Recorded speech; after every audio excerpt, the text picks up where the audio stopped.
ଆଉ ଆତ୍ମିକ ଲୋକ ଆମେ ଆତ୍ମିକ ଜୀବନରେ ଆଗକୁ ବଢିଥିବୁ। ଆତ୍ମିକ ଜୀବନରେ ଆତ୍ମିକ ଲୋକ ପତିତ ହେବା ପାଇଁ ଚାନ୍ସେସ୍ ଅଛି। ଆଜି ଆମେ ଦେଖିବା ମୋ ଟପିକ ଅଛି ଗୋଟେ ଆତ୍ମିକ ଲୋକ ପତିତ ହେବା ପାଇଁ 7ଟା ପ୍ରଧାନ କାରଣ।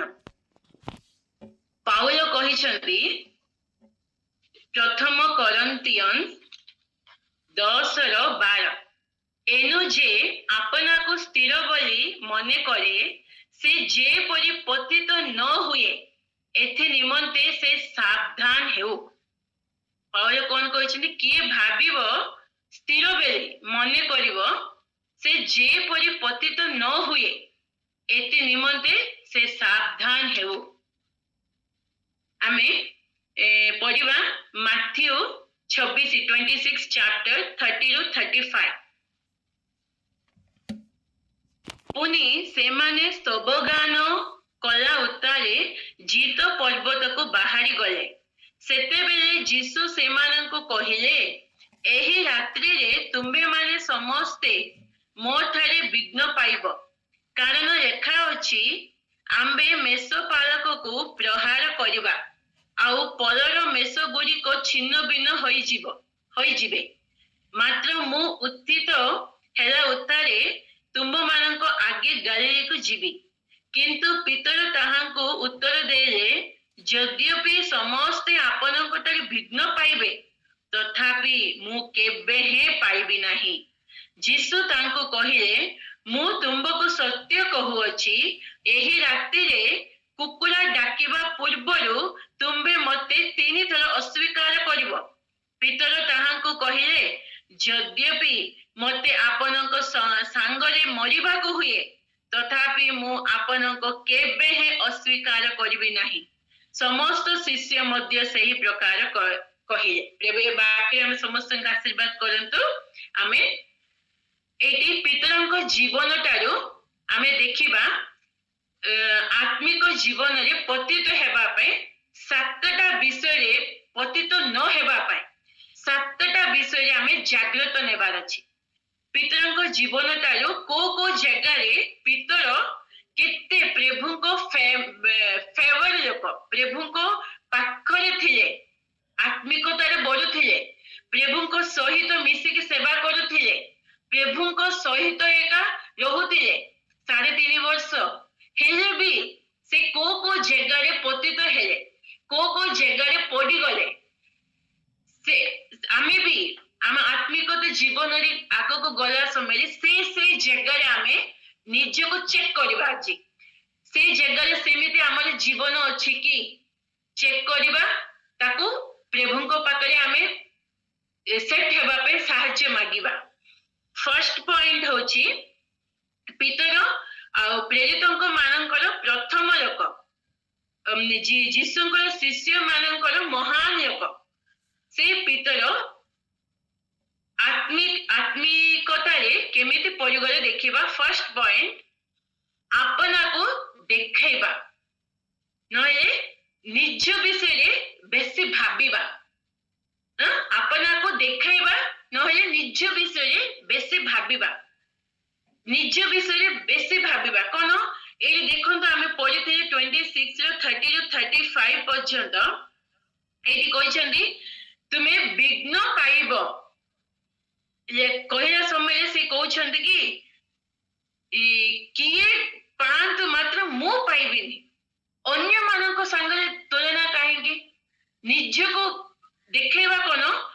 ଯଦ୍ୟପି ସମସ୍ତେ ଆପଣଙ୍କ ଠାରେ ବିଘ୍ନ ପାଇବେ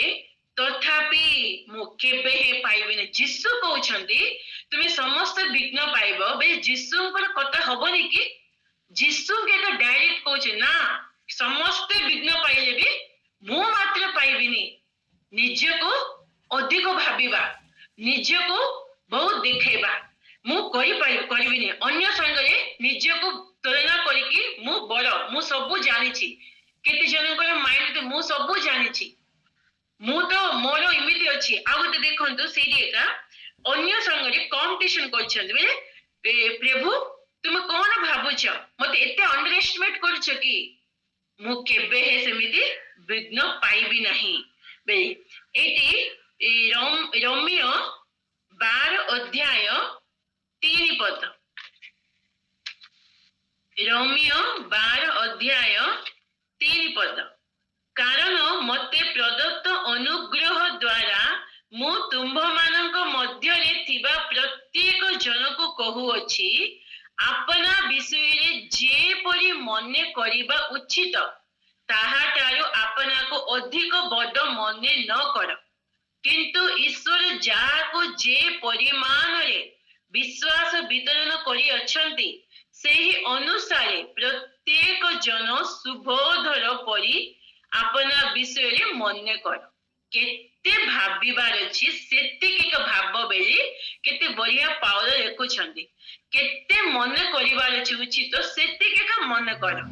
ତାଠାରୁ ଅଧିକ ମନେ କରିବାର ନାହିଁ। ଆମକୁ କେତେ ଅଛି ସେତିକି ଭାବିବା।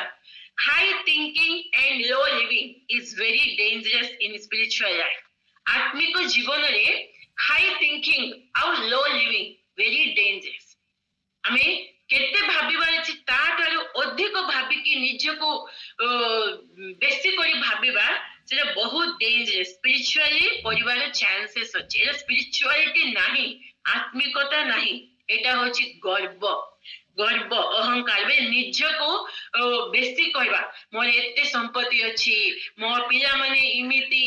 ମୁଁ ବେଲେ ଏମିତି, ମୋର ଏତେ ଜ୍ଞାନ ଅଛି, ମୋର ଏତେ ଶାଢ଼ୀ ଅଛି, ମୋର ଏତେ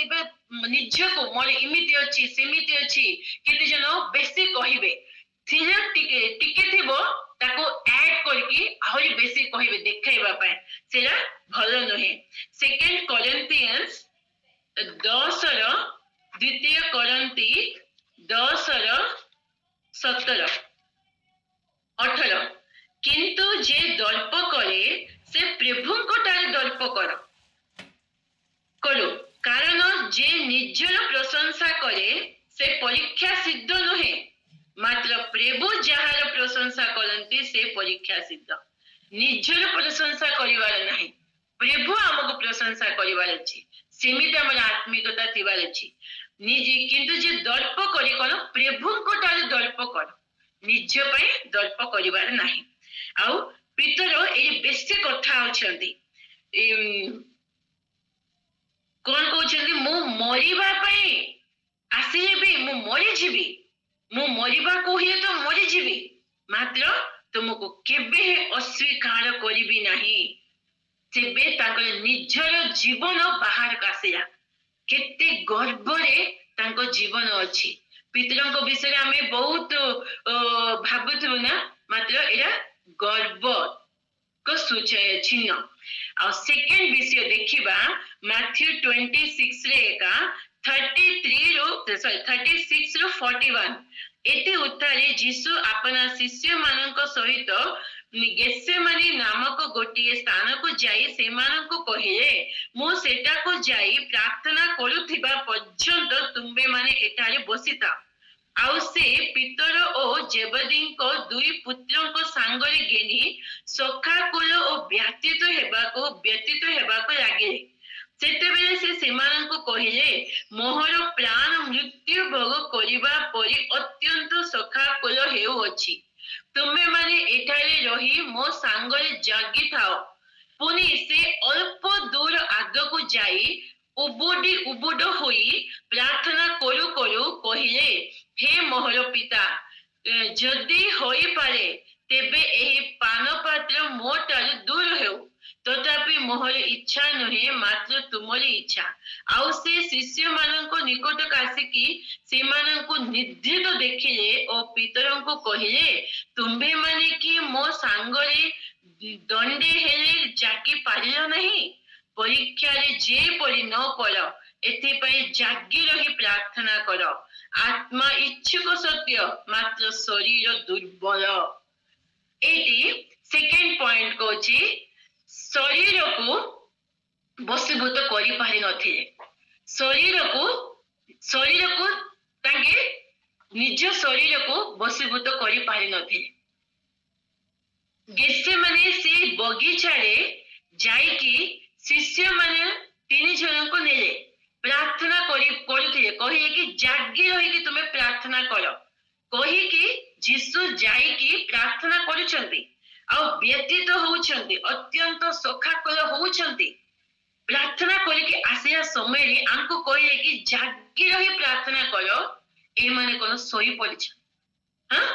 ପ୍ରାଣ ଦେଇଦେବି ବୋଲି କହିଲା ତା ପୂର୍ବେ ଏକା ଯଦି ଆସିବ ଚାନ୍ସ ଦେବ ମୁଁ ତୁମ ପାଇଁ ପ୍ରାଣ ଦେଇଦେବି ମାତ୍ର ଟିକେ ଜାଗି ରହିକି ପ୍ରାର୍ଥନା ବି କରୁନି ଶରୀରକୁ ବଶୀଭୂତ ହେଇଯାଉଛି ନିଜ ଶରୀରକୁ କଣ୍ଟ୍ରୋଲ କରିପାରେନି ପ୍ରାଣ ଦେବା ପାଇଁ ପୁରା ରେଡି ହେଉଛି କଥା ଦେଖିଲେ ବଡ ବଡ କଥା ମାତ୍ର କାମ ଦେଖିଲେ କିଛି ନାହିଁ ପ୍ରଭୁ କହିଛନ୍ତି ପ୍ରଭୁ ପ୍ରାର୍ଥନା କରୁଛନ୍ତି ତୁମେ ଜାଗି ରହିକି ପ୍ରାର୍ଥନା କର ବୋଲି କହିକି ଯାଇଛନ୍ତି ଏମିତି ଶୋଇ ପଡିଛନ୍ତି ଶରୀରର ବଶୀଭୂତ ହେଇଯାଇଛନ୍ତି ଆଉ ପ୍ରଭୁ କଣ କହୁଛନ୍ତି ପାନ ପାତ୍ର ମୋ ଠାରୁ ଦୂର ହେଉ ତଥାପି ମୋର ଇଚ୍ଛା ନୁହେଁ ମାତ୍ର ତୁମରି ଇଚ୍ଛା ପ୍ରଭୁ ବୋଲି ପ୍ରଭୁ ପ୍ରାର୍ଥନା କରିଛନ୍ତି ଯୀଶୁଙ୍କ ସହିତ କେତେ ବର୍ଷ ତାଙ୍କେ ଚାଲିଛନ୍ତି ଯୀଶୁଙ୍କ ସହିତ ପ୍ରାର୍ଥନାରେ ଅଛନ୍ତି କେବେ ପ୍ରାର୍ଥନା ସମୟ ଆସିଲା ଏବେ କଣ ହାତ ଟେକିଦେଲେ ବହୁତ ଲୋକ ବାକ୍ୟ ବଢିଆ ଶୁଣନ୍ତି ପ୍ରାର୍ଥନା କରିବା ଲୋକ କେତେ ଜଣ ଅଛନ୍ତି ପ୍ରାର୍ଥନା ଆମେ ଗ୍ରୁପରେ ପ୍ରାର୍ଥନା କରିବା ମନା ନାହିଁ ପର୍ସନାଲ ପ୍ରେୟର ଆମର ଥିବାର ଅଛି କେତେ ସମୟ ଆମେ ନିଜକୁ ପ୍ରଭୁଙ୍କ ପାଖରେ ଦେଉଛୁ ସେବେ ଶରୀରର ଇଚ୍ଛା ହଉ ଶରୀରର ଲାଳସା ହଉ ସେ ସବୁକୁ ଆମେ ବିଜୟ ହେଇପାରିବା ପ୍ରାର୍ଥନା ଜୀବନ ଯଦି ନଥିବ ବାହାରେ ମାତ୍ର ଭକ୍ତିର ଜୀବନ କେତେ ଜଣ କାଟନ୍ତି କେମିତି ସେଟା ହବ ୱିଥାଉଟ୍ ପ୍ରାର୍ଥନା ପ୍ରେୟର ଲାଇଫ ଆମେ ଭକ୍ତି ଜୀବନ କାଟି ପାରିବାନି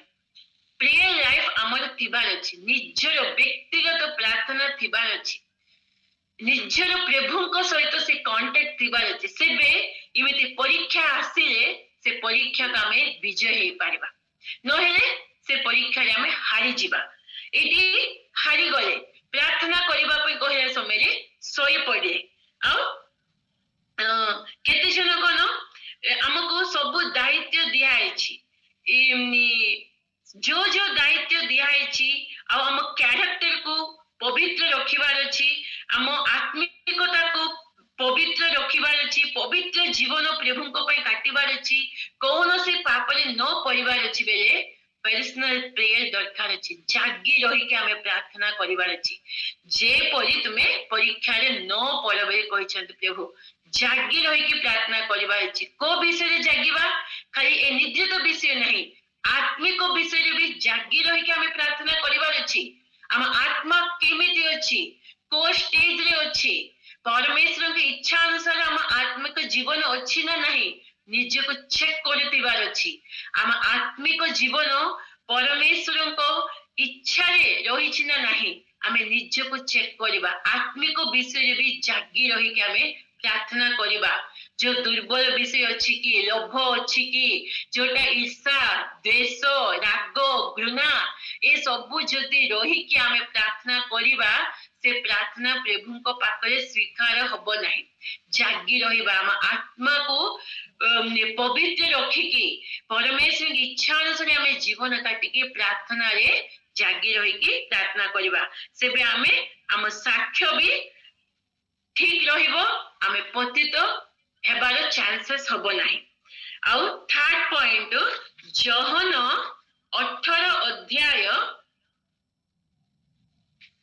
10 ପଦ ସିମୋନ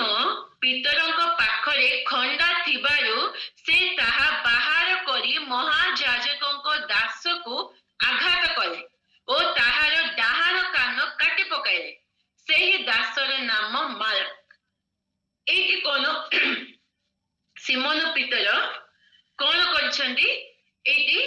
ଯୀଶୁଙ୍କୁ ଧରିବା ପାଇଁ କେତେ ସୈନ୍ୟ ମାନେ ଆସିଲା ସମୟରେ ଜିହୁଦା ବି ଆସିଥିଲେ ସୈନ୍ୟ ମାନଙ୍କୁ ଧରିକି ପିତର ସମସ୍ତେ ପାଖରେ ଅଛନ୍ତି ହେଲେ ଯୀଶୁ କହିଲେ କି ପଚାରିଲେ ସେ ସୈନ୍ୟ ମାନଙ୍କୁ ତୁମେ କାହାକୁ ଖୋଜୁଛ ଆମେ ଯୀଶୁଙ୍କୁ ଖୋଜୁଛୁ ହେଲେ ଯୀଶୁ କହିଲେ ମୁଁ ଏକା ଯୀଶୁ ମତେ ଏକା ଖୋଜୁଛ ନା ମୁଁ ଏକା ଯୀଶୁ ବୋଲି କହିଲା ସମୟରେ ତାଙ୍କେ ଡରିଗଲେ ମୋସା ବି ପଚାରିଲେ ନା ପରମେଶ୍ୱରଙ୍କୁ ମତେ ତୁମେ ପଠାଉଛ ସେ ଲୋକମାନେ ମତେ ପଚାରିବେ एबे अच्छु जे अच्छु आम्बे स्वयं हो तुमको पठेछि बे कह बे कहिछन ना से जीसु निजे स्वीकार करछन्ती मु एका जीसु बे से टाइम रे पितर बे कोन प्लान कर कोन कति फाइटर की ताके फाइटर नहीं कति फाइटर नहीं ना ताके भाबिते पूरा मुंडो ऊपर तक मारिबा पे चेष्टा करथिबे मात्र प्रभु को अनुग्रह से कार्य कला एटी कोन भूल तांकर हेला तंद्रा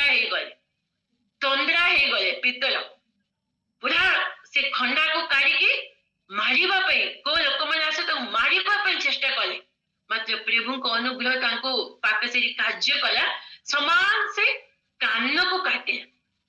से कोन समान कान को काटिबा पे प्लान करथिबे से एते रागरे तंद्रा हे की कार्य करिसंती से मुंडो ऊपर मारिबा पे चेष्टा करथिबे मात्र प्रभु से देखि देबे तू कोन एते तंद्रा हे जाउछु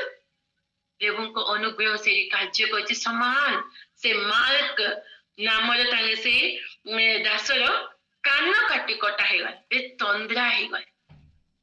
प्रार्थना रे के स्थिर हे पारिबे नहीं ता जीवन रे तंद्रा आसीबो प्रार्थना रे के जागी रही कि प्रार्थना करि पारिबो नहीं जीवन रे तंद्रा हे कि कार्य करिवो कोप आसीबो राग आसीबो परीक्षा रे पड़िबा चांसेस अछि सेति पे प्रार्थना रे हम जागी रहिबा प्रार्थना रे के जागी रहिबे नहीं अन्य मानको हानिर कारण हबो काहार लाभर कारण हे पारिबे नहीं सेति पे हमें प्रार्थना रे जागी रही कि प्रार्थना करिबा फोर्थ पॉइंट होची फोर्थ स्टेप देखिबा इन फॉलोइंग तो मैथ्यू 26 रो 58 किंतु पितर दूर रही महायाजक प्रांगण पर्यंत ताहांक पछे पछे गले आउ शेषरे कौन घटिब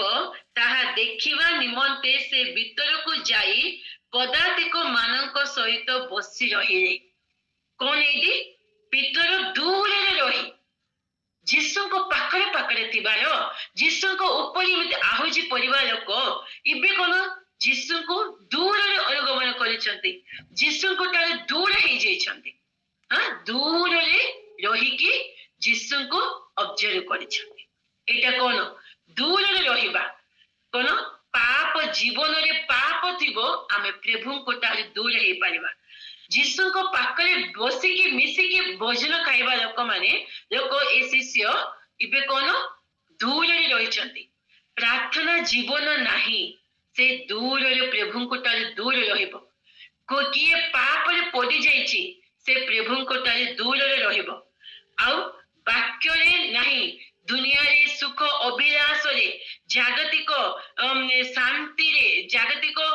सुख अभिलाष को किए बसीबते हेबे से प्रभु को दूर रे रहिबे प्रभु को से पाप एका हमको प्रभु को तार दूर कर देबो जोटा प्रभु भाभी छंती तांको जीवन रे सेमिते तांको जीवन नथिला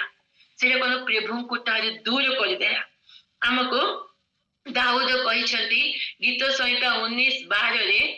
अपना भ्रांति किए बुझी पारे प्रभु मते गुप्त दोष रु परिष्कार कर बे दाऊद प्रार्थना करिसंती गुप्त दोष रु परिष्कार कर गुप्त दोष थिबो आम भितरे पाप थिबो आमे प्रभु को तारु वाक्य तारु दूर हेबार चांसेस अछि आ उटे ए फिफ्थ पॉइंट जहन 18 रो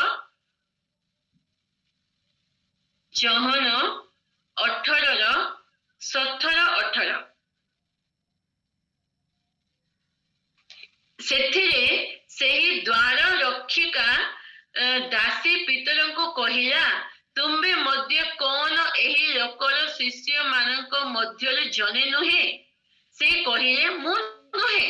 शीत हेतु दास और पदातिक माने अंगार ढाली सेठारे ठिया होई निया जो पहुथिले पितर मध्य सेमानक सांगरे ठिया होई निया पहुथिले एटी कौन करछंती जीसु को बांधी देइछंती क्रूस ऊपर चढ़ेबा पाए प्लान करिसंती एटी कोन जे पितर करिसंती शीत हेतु निया पाकरे पहुथि शीत केमिति आत्मिकता गरम जदि कमी जीव शरीर शीत आसीब आत्मीय गरम कमी गले आमे शरीर को शीत आसीब आमे शरीर सुख भोगरे जदि लिप्त हो जिबा शरीर को लालसारे रही जिबा आत्मिक गरम कमी जीव आत्मिकतारे उत्तप्त होइके आमे रहिबार अछि जहन 5:35 पदरे लेखा है जहन 5:35 पदरे जीशु कहउछंती से ज्वलंत और तेजमय प्रदीप थिले आउ तुम्भे माने अल्प काल ताहांक ज्योति उल्लास करिबा निमंते इच्छुक हेल से ज्वलंत और तेजमय प्रदीप थिले का पई कहउछंती जहनक पई से ज्वलंत और प्रदीप थिले से जलुथिले जहन खाली स्टार्टिंग नहीं एंडिंग पर्यंत जीशु को सहित रही कि आत्मा रे जलुथिले प्रभु को पाए जलुथिले सेमिति आमर आत्मिक स्थिति थिबार अछि पौरुषकारी प्रभु को पाए जीवन काटिबार अछि माथ्यू 11:11 माथ्यू 11:11 मु तुम्भ मानक सत्य कहूअछि स्त्री गर्भजात समस्तक मध्यरे बाप्तिजिक जहनकटारु महान केही उत्पन्न होई नाहंती स्त्री गर्भजात समस्तक मध्यरे किए जीशु साक्ष्य देउछंती बाप्तिजिक जहनक पाए जहनकटारु महान केही उत्पन्न होई नाहंती बे सेमिति प्रभु को प्रेम करते सेमिति तांकर आत्मिक स्थिति स्थिर थिला सेमिति प्रभु को पौरुष रे जीवन काटुते आम आत्मिक स्थिति एटी पितरंकर कमी गला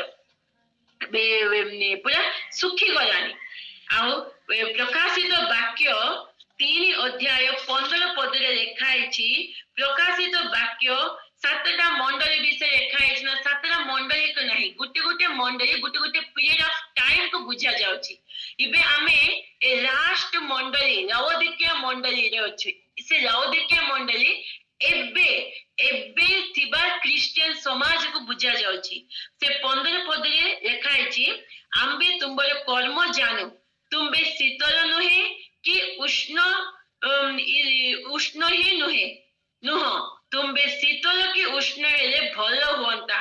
एनु तुम्बे शीतल कि उष्ण न होई ईश उष्ण हेबारु आम्बे तुंबको अपना मुखर उद्धार करबा को जाउअछ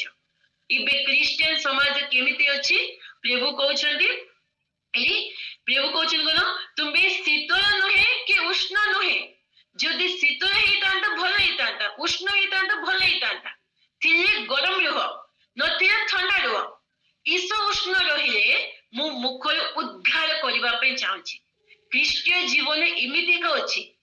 रहिले जगत आरे रह बे प्रभु कहउछंती नहिले मोठ आरे रह मतलब अधा अधा अधा जगत अधा प्रभु कोटारे रहउछंती ईश उष्ण हेकि रहउछंती सेति पे प्रभु कोन कहउछन मुखर उद्धार करबा पे चाहूची बे कहउछंती उद्धार बेले बांती है कि कहबे सेमिति ख्रीष्टीय समाज को प्रभु देखिकी एबे लोक मानकर स्थिति आत्मिक स्थिति सेमिति अछि सेमिति आमे रहिबार नाही आमे ईशोष्ण हेकि रहिबार नाही शीतल भी हेकि रहिबार नाही पूरा उष्ण हेकि रहिबार अछि प्रभु को पय आमे जलिबार अछि आ अन्य मानक भी जलैबार अछि प्रभु को सहित व्यक्तिगत सहवास जीवन भी आमर थिबार अछि आ जहन 18:25 पद इति मध्य सिमन पितरे ठिया होई निया पइथिले सेतिरे से माने तांको पछारिले तुंबे मध्य कोन तांको शिष्य मानक मध्य जन नुहे नुह से अस्वीकार करि कहिले मु नुहे पब्लिकली डिक्लेयर कले प्रभु को अस्वीकार कले पूरा क्लियरली प्राण देवे बेले कहते एटी मु जानि नि ताको कि आ गोटे लोक ना माथि अछि से के जानि नि देखिबा मार्क 14 अध्याय लास्ट पद ସେହି କ୍ଷଣି କୁକୁଡ଼ା ଦ୍ୱିତୀୟ ଥର ଡାକିଲା ଏତିରେ ସରି ଏ ଲାଷ୍ଟ ପଦ ନାହିଁ ସେଇଟା ଲାଷ୍ଟ ପଏଣ୍ଟଟା ଏଇଠି ପବ୍ଲିକଲି ଡିକ୍ଲେୟାର କଲେ କି ମୁଁ ତାଙ୍କୁ ଜାଣିନି ସେ କିଏ ମୁଁ ଜାଣିନି ବୋଲି ବେ ଶୈତାନ କେମିତି ଲୋକ ଦେଖନ୍ତୁ ଗୋଟେ ପ୍ରେରିତଙ୍କୁ ପ୍ରଧାନ ଶିଷ୍ୟ ପିତର ତା ମୁଖରୁ ଅସ୍ୱୀକାର କରିବ ଯୀଶୁଙ୍କୁ ଅସ୍ୱୀକାର କରେଇଲା ବେଲେ କେତେ ଆମେ ଆତ୍ମିକତାରେ ଜାଗ୍ରତ ରହିବାର ଅଛି ଯୀଶୁ କହିଛନ୍ତି ନା ମତେ ମନୁଷ୍ୟ ମାନଙ୍କ ସାମ୍ନାରେ କିଏ ସ୍ୱୀକାର କରିବ ପରମେଶ୍ୱରଙ୍କ ଦୂତ ମାନଙ୍କ ସାମ୍ନାରେ ମୁଁ ତାଙ୍କୁ ସ୍ୱୀକାର କରିବି ମାଥ୍ୟୁ 10 ଅଧ୍ୟାୟରେ ଲେଖା ଅଛି 32-33 କିଏ ମତେ ମନୁଷ୍ୟ ମାନଙ୍କ ସାମ୍ନାରେ ଅସ୍ୱୀକାର କରିବ ମୁଁ ଦୂତ ମାନଙ୍କ ସାମ୍ନାରେ ତାଙ୍କୁ ଅସ୍ୱୀକାର କରିବି ପିତର ଏତେ ପ୍ରଭୁ ତାଙ୍କ ଉପରେ ଆଶା ରଖିଥିଲେ ସେ ଲୋକ ଏମିତି ହେଇଗଲା କି କଣ ପାଇଁ ପ୍ରାର୍ଥନା ଜୀବନ ଠିକ ନାହିଁ ତାଙ୍କର ଜାଗି ରହିକି ପ୍ରାର୍ଥନା କରିପାରି ନଥିଲେ ଅସ୍ୱୀକାର କଲେ ଆଉ ଅସ୍ୱୀକାର କଲେ ପ୍ରଭୁ କହିଛନ୍ତି 3 ଥର ମତେ ଅସ୍ୱୀକାର କରିବ ଏଠି ମାର୍କ 14 ଅଧ୍ୟାୟ ଲାଷ୍ଟ ପଦ ସେଇ କ୍ଷଣି କୁକୁଡ଼ା ଦ୍ୱିତୀୟ ଥର ଡାକିଲା ଏଥିରେ କୁକୁଡ଼ା ଦ୍ୱିତୀୟ ଥର ଡାକିବା ପୂର୍ବରୁ ତୁମେ ମତେ 3 ଥର ଅସ୍ୱୀକାର କରିବ ଏହି ଯେଉଁ କଥା ଯୀଶୁ ପିତରଙ୍କୁ କହିଥିଲେ ତାହା ତାଙ୍କ ମନରେ ପଡ଼ିଲା ଆଉ ସେହି କଥା ଭାବି ରୋଦନ କରିବାକୁ ଲାଗେ ଏଇଠି ଅସ୍ୱୀକାର ପ୍ରଭୁ କେମିତି କହିଛନ୍ତି ସେମିତି 3 ଥର ଅସ୍ୱୀକାର କରେ ଆଉ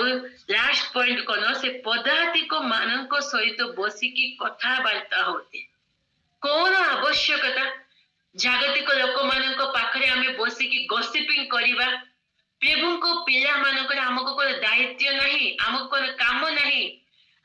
ଲୋକମାନେ ସେ ଗ୍ରୁପ ହେଇକି ମିଟିଂ କରୁଥିବେ ସେ ମଧ୍ୟରେ ବସିକି ଆମେ ଗ୍ରୁପ ହେଇକି ଆମେ ତାଙ୍କ ସାଙ୍ଗରେ ବସିକି ଗପସପ କରିବା ଗସିପିଂ କରିବା ଆ କଥା ତା କଥା ଦରକାର ଅଛି ଆତ୍ମିକ ଜୀବନର ପତିତ ଷ୍ଟେଜ ସେ ଏ 7ଟା ବିଷୟରେ ପିତର ପତିତ ହେଇଗଲେ ଏ 7ଟା ବିଷୟରେ ଆମ ଜୀବନକୁ ଦେଖିବା ନିଜକୁ କଣ ବେଶୀ ଦେଖାଉଛୁ କି ନିଜ ବିଷୟରେ ବେଶୀ ଭାବୁଛୁ କି ଶରୀରକୁ ଆମ କଣ୍ଟ୍ରୋଲ ନରକି ଶରୀରକୁ ବଶୀଭୂତ ହେଇଯାଉଛି କି ତନ୍ଦ୍ରା ଜୀବନ ଅଛି କି ପ୍ରଭୁଙ୍କୁ ଦୂରରେ ଆମେ କଣ ଅନୁଗମନ କରୁଛୁ କି ଆଉ ଆମ ଶୀତଳ ହେଇଯାଇଛୁ କି ଆତ୍ମିକତା ଉତ୍ତପ୍ତ ହେଇକି ରହିବାର ଅଛି ଆଉ ପ୍ରଭୁଙ୍କୁ ଅସ୍ୱୀକାର କରୁଛୁ କି କେତେ ଜଣ ଅଫିସରେ କେତେ ଜଣ ମୁଁ ଖ୍ରୀଷ୍ଟିଆନ ବୋଲି କହିଲେ ଯଦି ସମ୍ପତ୍ତି ମିଳିବନି ବୋଧେ ସେଥିପାଇଁ ମୁଁ ଖ୍ରୀଷ୍ଟିଆନ ନାହିଁ ବୋଲି ଲେଖିବେ ଖ୍ରୀଷ୍ଟିଆନ ବୋଲି କହିଲେ ମୋ ଜବ ପଳେଇବ ବୋଧେ ଭାବିକି ଖ୍ରୀଷ୍ଟିଆନ ମୁଁ ନାହିଁ ବୋଲି କହିବେ ଆମେ ପ୍ରଭୁଙ୍କୁ ଅସ୍ୱୀକାର କରୁଛୁ କି ଲୁଚା ଚୁପିକି ପ୍ରାର୍ଥନା ଜୀବନ କାଟୁଥିବେ ବାହାରେ ଖ୍ରୀଷ୍ଟିଆନ ବୋଲି ପବ୍ଲିକଲି ଡିକ୍ଲେୟାର କରିବେ ନାହିଁ ଡରିକି ସେମିତି ଜୀବନ ଅଛି କି ଆଉ ଜାଗତିକ ଲୋକମାନଙ୍କ ବସିକି ଆମେ ଗସିପିଂରେ ସମୟ ବିତାଉଛୁ କି ନହେଲେ ପ୍ରଭୁଙ୍କ ପାଦ ତଳେ ଆମେ ସମୟ ବିତାଉଛୁ ନିଜକୁ ଆମେ ଚେକ୍ କରିବା ମାତ୍ର ପିତରଙ୍କର ଗୋଟେ ବଢିଆ ବିଷୟ ହେଲା ଲାଷ୍ଟରେ ତାଙ୍କେ ପଶ୍ଚାତାପ କଲେ କାନ୍ଦିଲେ କେବେ କୁକୁଡ଼ା ଡାକିଲା ସେବେ ଯୀଶୁ ତାଙ୍କୁ ଦେଖିଲେ ଯୀଶୁଙ୍କର ସେ ଦେଖୁ ତାଙ୍କ ଜୀବନରେ କଣ ପଶ୍ଚାତାପ ଆସିଲା ମୁଁ ଯୀଶୁଙ୍କୁ ଏତେ ପ୍ରେମ କରିଥିଲି ଯୀଶୁଙ୍କ ସହିତ ଚାଲୁଥିଲି ଯୀଶୁଙ୍କ ପାଇଁ ଜୀବନ ଦେବି ଭାବେ ଯୀଶୁଙ୍କ ପାଇଁ ବଞ୍ଚିବି ମୁଁ ବି ଯୀଶୁଙ୍କୁ ଅସ୍ୱୀକାର କରିଛି ବୋଲି ସେମିତି ନିରାଶ ହତାଶ ହେଇକି ରହିନାହାନ୍ତି କାନ୍ଦିଲେ ପଶ୍ଚାତାପ କଲେ ପାପକୁ ସ୍ୱୀକାର କଲେ ପ୍ରଭୁଙ୍କ ପାଖରେ ସମର୍ପଣ ହେଇଗଲେ ସେମିତି ପ୍ରଭୁ ତାଙ୍କୁ ଆଶୀର୍ବାଦ କଲେ ନାଇକି ତାଙ୍କୁ ଆଶୀର୍ବାଦ କରି ତାଙ୍କ ଉପରେ ମଣ୍ଡଳୀ ସ୍ଥାପନ କଲେ ସେମିତି ଆମ ଜୀବନରେ ଏ 7ଟା ବିଷୟରେ କୋଉ ଜାଗାରେ ଆମେ ପତିତ ହେଇଯାଇଛୁ କି ସେ ଜାଗାରେ ଆମେ ନିଜକୁ ଚେକ୍ କରିବା ସେଇଟାକୁ ପ୍ରଭୁଙ୍କ ପାଖରେ ସମର୍ପଣ କରିବା ପ୍ରଭୁଙ୍କ ପାଖରେ ପଶ୍ଚାତାପ କରିବା ପ୍ରଭୁ ମୋ ଆତ୍ମିକ ସ୍ଥିତି ଏମିତି ଅଛି ଦୁର୍ବଳ ଅଛି ତାକୁ ଷ୍ଟ୍ରଙ୍ଗ କର ଆତ୍ମିକତାରେ ଆହୁରି ଆମେ ଉତ୍ତୁକ୍ତ ହେବୁ ପ୍ରଭୁ ମତେ ତୁମେ ସାହାଯ୍ୟ କର ଆଉ ପ୍ରଭୁଙ୍କ ପାଖରେ ପଶ୍ଚାତାପ କରିବା ଆମ ଦୟାଳୁ ପରମେଶ୍ୱର ଯୀଶୁ ଦୟାର ସାଗର ପରମେଶ୍ୱର ଆମକୁ ଆହୁରି ଉଠିବା ପାଇଁ କେମିତି ପିତରଙ୍କୁ ମଣ୍ଡଳୀର ଚାବି ଦେଲେ ପିତରଙ୍କୁ ଉପରେ ମଣ୍ଡଳୀ ସ୍ଥାପନ କଲେ ପିତରଙ୍କ ଦ୍ୱାରା ସେ ପିତରଙ୍କ ଦ୍ୱାରା ଗୋଟେ ପ୍ରଚାରରେ 3000 ଲୋକ ମନ ପରିବର୍ତ୍ତନ କରି ମଣ୍ଡଳୀରେ ଯୋଗ ହେଲେ। ସେମିତି ପ୍ରଭୁ ଆମକୁ ଉଠାଇବେ। ପ୍ରଭୁ ଏ ବାକ୍ୟରେ ଆମେ ସମସ୍ତଙ୍କୁ ଆଶୀର୍ବାଦ କରନ୍ତୁ। ଆମେ